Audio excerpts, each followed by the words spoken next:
বাচ্চাদেরকে দূরে সরাই দিতে হয় না, তাদেরকে ছেড়েও দিতে হয় না, সাথে রাখতে হয়। তাহলে কিছু শিখবে, মানুষ হবে। আর ছেড়ে দিলে তারা কি হবে? তারা তো আরো বেশি দুষ্টামি করার সুযোগ পাবে। আমাদের দেশের মসজিদগুলির অবস্থা দেখবেন, বাচ্চাদের স্থান নাই। হ্যাঁ, ভিতরে ঢুকতে চাইলেই বাইর হও, বাইর হও, বাচ্চা বাইর হও। হ্যাঁ, বাচ্চারা যদি বাইরেই থাকে তাহলে তো সারা জীবনটাই কি হবে? এই দুষ্টই হবে। আল্লাহ রাসূল সাল্লাল্লাহু আলাইহি ওয়াসাল্লাম তিনি বাচ্চাদেরকেও কখনো বাচ্চা হিসাবে অবহেলা করতেন না, বরং অনেক গুরুত্ব দিতেন। যেমন ধরুন সহিহ মুসলিমের হাদিস, রাসূলুল্লাহ সাল্লাল্লাহু আলাইহি ওয়াসাল্লাম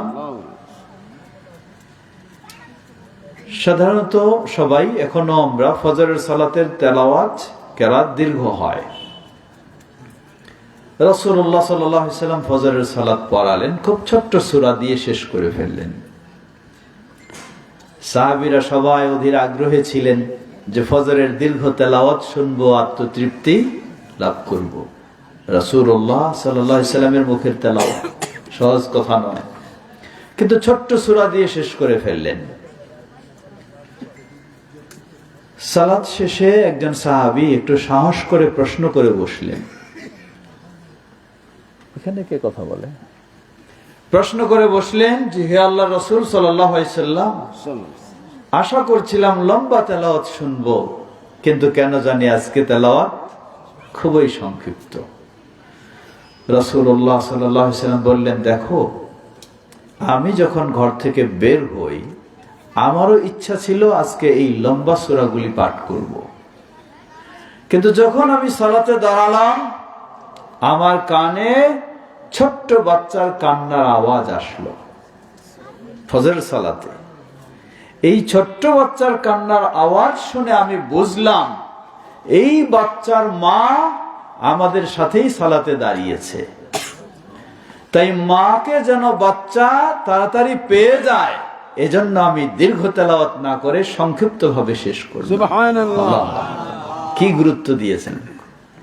কারণ বাচ্চা কান্না করছে, মা দাঁড়িয়েছে সালাতে, তাই মাকে যেন বাচ্চা তাড়াতাড়ি পেয়ে যায়, এই জন্য তেলাওয়াতেই কেরাতেই সংক্ষিপ্ত করে সালাত শেষ করলেন।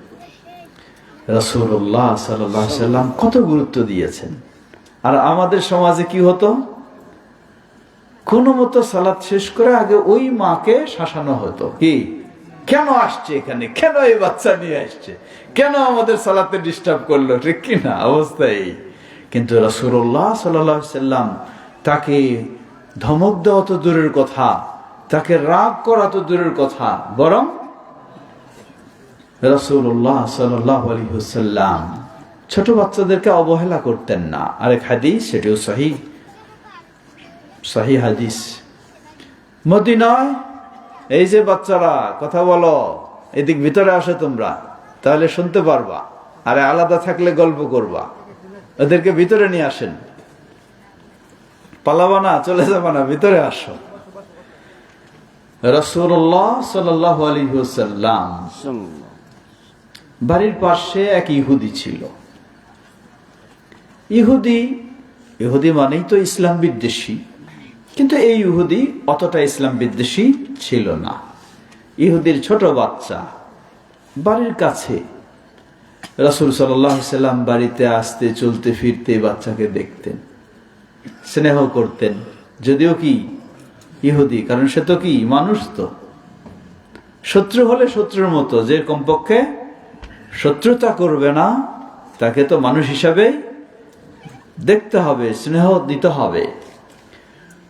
তো রাসূলুল্লাহ সাল্লাল্লাহু আলাইহি ওয়াসাল্লাম হঠাৎ দেখতেছেন এক সময় এই বাচ্চাটাকে কয়েকদিন যাবত দেখছেন না, হাদিস সহিহ, কয়েকদিন দেখছেন না। সাহাবীদেরকে জিজ্ঞাসা করলেন যে কই ওই বাচ্চা, দেখছি না যে। সাহাবায়ে কেরাম জানালেন যে আল্লাহ রাসূল সাল্লাল্লাহু আলাইহি ওয়াসাল্লাম সে তো অসুস্থ। রাসূলুল্লাহ সাল্লাল্লাহু আলাইহি ওয়াসাল্লাম সাহাবীদেরকে নিয়ে বললেন চলো তাকে দেখতে যাব তার বাড়িতে।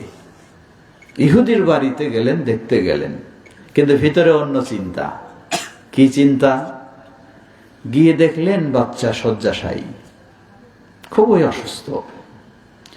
রাসূলুল্লাহ সাল্লাল্লাহু আলাইহি সাল্লাম তার মাথার কাছে গিয়ে বসলেন, বসে বললেন, আতাশহাদ আল্লা ইলাহা ইল্লাল্লাহ ওয়া আন্নী রাসূলুল্লাহ।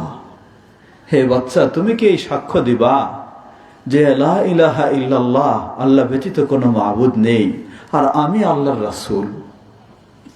বাচ্চা কিছু বলছে না, তার বাবার দিকে তাকাচ্ছে। ইহুদি তার বাবার দিকে তাকাচ্ছে। রাসূলুল্লাহ সাল্লাল্লাহু আলাইহি সাল্লাম বুঝলেন যে সে হয়তো তার বাবার অনুমতি চাচ্ছে। রাসূলুল্লাহ সাল্লাল্লাহু আলাইহি সাল্লাম সেই ইহুদিকে বললেন, দেখো তোমার বাচ্চা তোমার দিকে তাকাচ্ছে, তোমার কাছে অনুমতি চাচ্ছে। তো এই ইহুদি, আগে বলেছি, খুব বিদ্বেষী ছিল না। সেই ইহুদি বলে ফেললো, বাচ্চাকে বলল, আতে আবুল কাসিম, হে বাবা আবুল কাসিম, মানে নবী মুহাম্মদ সাল্লাল্লাহু আলাইহি সাল্লাম, তিনি যা বলছেন তুমি এটা মেনে নাও। যখন এই বাবা অনুমতি দেয়, সাথে সাথে এই ছোট্ট বাচ্চা সাক্ষ্য দিয়ে ফেললো, আশহাদু আল্লা ইলাহা ইল্লাল্লাহ ওয়া আশহাদু আন্না মুহাম্মাদুর রাসূলুল্লাহ। সাক্ষ্য দেওয়া শেষ, তার রূহ বের হয়ে গেল, মৃত্যু গেল। আল্লাহু আকবার। মৃত্যু হয়ে গেল। রাসূলুল্লাহ সাল্লাল্লাহু আলাইহি সাল্লাম এখন তার বাবাকে বললেন, দেখো ও আর তোমার নয়, ও এখন আমাদের দায়িত্ব। আমরা তাকে নিয়ে যাব, আমরা তাকে গোসল দেব, আমরা তাকে কাফন পরাবো সুন্দরভাবে, আমরা তার জন্য জানাজার সালাত পড়ব, আমরা তাকে সুন্দরভাবে দাফন করব। সাহাবীদেরকে নির্দেশ দিলেন নিয়ে আসার। সুবহানাল্লাহ। রাসূলুল্লাহ সাল্লাল্লাহু আলাইহি ওয়াসাল্লাম ছোট বাচ্চা হলেও তাদেরকে অবহেলা করতেন না।